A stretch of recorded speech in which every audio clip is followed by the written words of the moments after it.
Hello every one. വർഷാവർഷം യൂറോപ്പിലേക്കുള്ള യാത്രികരുടെ count കൂടിക്കൂടി വരികയാണ്. മനോഹരമായ പല രാജ്യങ്ങളും കമ്പൈൻ ചെയ്ത് വരുന്ന ഒരു ട്രിപ്പായതുകൊണ്ട് തന്നെ യാത്രികരുടെ ബക്കറ്റ് ലിസ്റ്റിൽ പ്രഥമമായ സ്ഥാനം കിട്ടുന്ന ഒരു രാജ്യങ്ങളാണ് യൂറോപ്പിലുള്ളത്. ഏഷ്യൻ രാജ്യങ്ങൾ കണ്ടു കഴിഞ്ഞാൽ ഡെഫിനറ്റായിട്ടും നെക്സ്റ്റ് ഒരു യൂറോപ്യൻ സ്ട്രെച്ച് ഓഫ് ട്രാവൽ ആയിരിക്കും. എൻ്റെ മുന്നിലുള്ളത് യൂറോപ്പിൻ്റെ ഒരു ട്രാവൽ ഐറ്റിനറിയാണ്. 13 ദിവസത്തെ ഈ ഒരു സമ്മറിൽ യാത്ര ചെയ്യാൻ പറ്റുന്ന ഒരു ട്രാവൽ ഐറ്റിനറി. യൂറോപ്പിൽ യാത്ര ചെയ്യുമ്പോൾ നിർബന്ധമായിട്ടും നമ്മൾ പ്രയോറിറ്റി കൊടുക്കേണ്ടത് ഒരു ഐറ്റിനറിക്ക് തന്നെയാണ്. നോ ഡൗട്ട് 5 ലക്ഷം 6 ലക്ഷം രൂപയോളം ഒരു കപ്പിളൊക്കെ യാത്ര ചെയ്യുകയാണെങ്കിൽ 5-6 ലക്ഷം സ്പെൻഡ് ചെയ്ത് പോകുന്ന യാത്രയാണ്.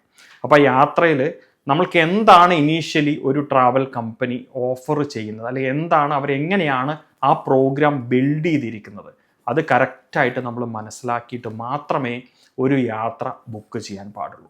ഇന്ന് നമുക്ക് അത് ചെക്ക് ചെയ്യാനുള്ള പല ഓപ്ഷൻസും ഉണ്ട്. ഇൻ്റർനെറ്റിൽ ഗൂഗിൾ മാപ്പ് വെച്ചിട്ടോ അല്ലെങ്കിൽ ChatGPT വെച്ചിട്ടോ നിങ്ങൾക്ക് കറക്റ്റായിട്ട് ആ പ്രോഗ്രാം നമ്മൾക്ക് കൺവീനിയൻ്റ് ആണോ എന്നുള്ളത് തിരിച്ചറിയാൻ പറ്റും.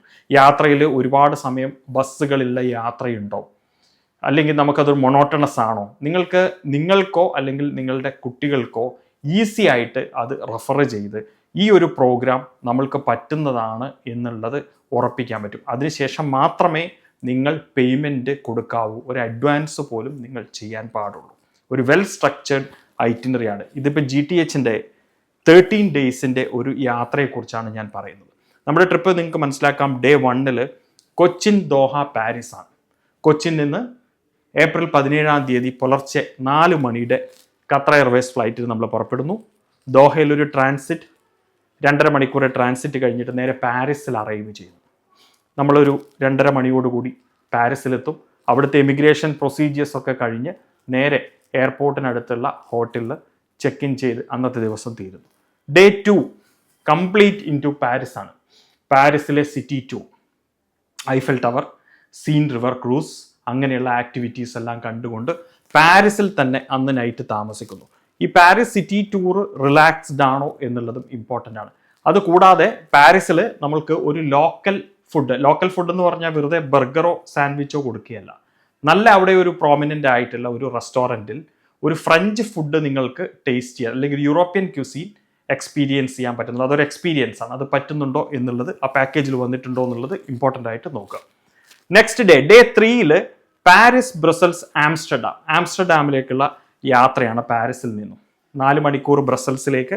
എല്ലാ യാത്രയിലും നമ്മൾക്ക് അതിൻ്റെ ഒരു സെൻറ്ററിൽ 2 മണിക്കൂർ 1.5 മണിക്കൂർ 2 മണിക്കൂർ കഴിയുമ്പോൾ ഒരു coffee break, gas station break ഉണ്ടാവും.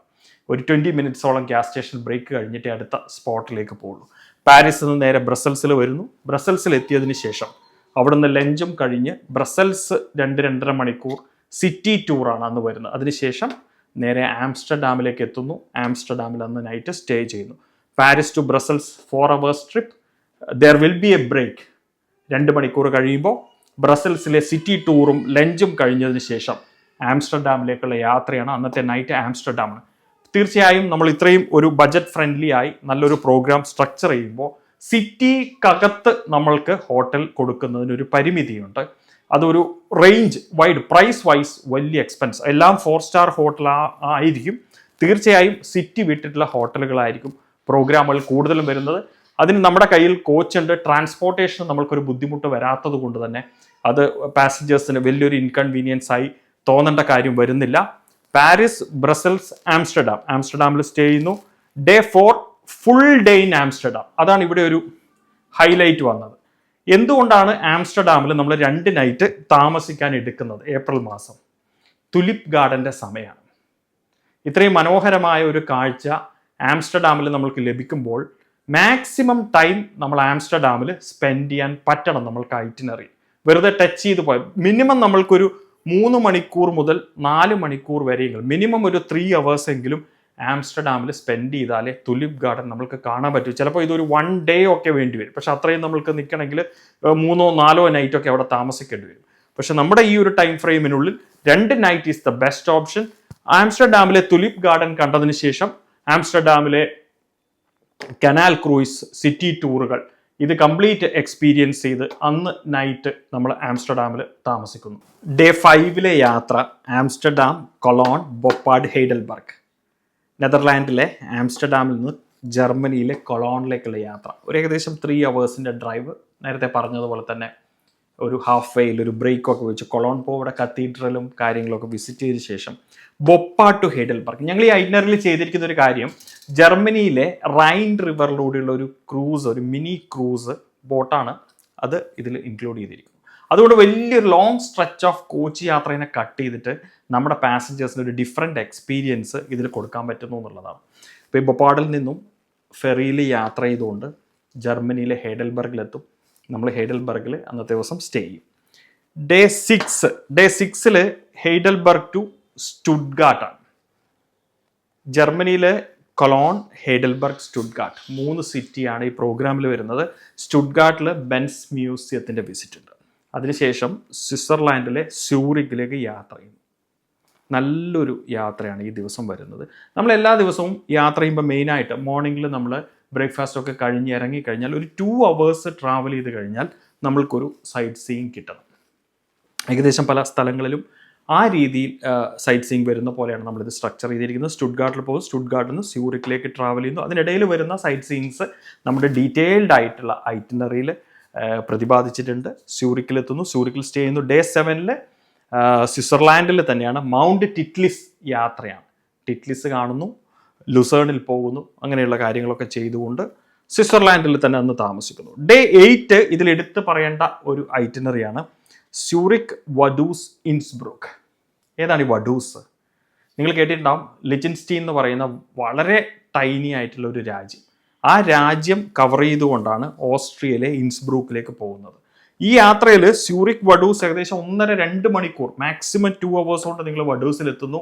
വഡൂസിൽ ഒരു സിറ്റി എക്സ്പ്ലോറേഷൻ, ചെറിയൊരു ടൂറിന് ശേഷം ഓസ്ട്രിയയിലെ ഇൻസ്ബ്രൂക്കിലേക്ക് എത്തുന്നു. നല്ലൊരു യാത്ര. ഈ 3 ദിവസങ്ങളിൽ ആൽപ്സ് മൗണ്ടൈൻ ട്രെയിൽസ് ആണ്. ആൽപ്സ് മൗണ്ടൈനുമായിട്ട് ചുറ്റപ്പെട്ടിരിക്കുന്ന കാഴ്ചകളൊക്കെയാണ് ഈ 3 days നമ്മൾ ഉൾപ്പെടുത്തിയിരിക്കുന്നത്. ഡേ 9 വന്നാൽ ഇൻസ്ബ്രൂക്ക്, വെനീസ്, പാഡുവ.